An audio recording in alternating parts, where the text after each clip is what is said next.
మార్చి 3వ తారీఖున చంద్రగ్రహణం. గ్రహణ నియమాలు ఖచ్చితంగా పాటించవలసిన 4 రాసుల వారు. మార్చి 3వ తారీఖున చంద్రగ్రహణం. గ్రహణ నియమాలు ఖచ్చితంగా పాటించవలసిన 4 రాసుల వారు. మార్చి 3వ తారీఖున చంద్రగ్రహణం.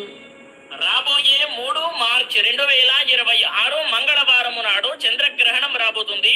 ఇప్పుడు నేను చెప్పేటటువంటి రాశుల వాళ్ళు చాలా జాగ్రత్తగా వినండి.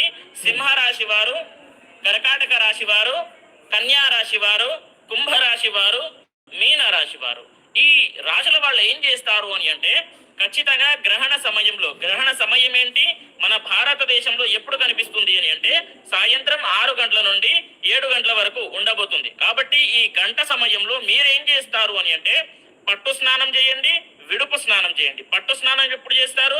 సాయంత్రం 5:30 నుండి 6 గంటల ఈ వ్యవధిలో పట్టు స్నానం చేసి రెడీగా కూర్చోండి. ఆ గ్రహణ సమయంలో ఓం చంద్రగ్రహాయ నమః, ఓం నాగదేవాయ నమః అనేటటువంటి ఈ సులభమైన మంత్రాలని జపం చేసుకోండి. అలా జపం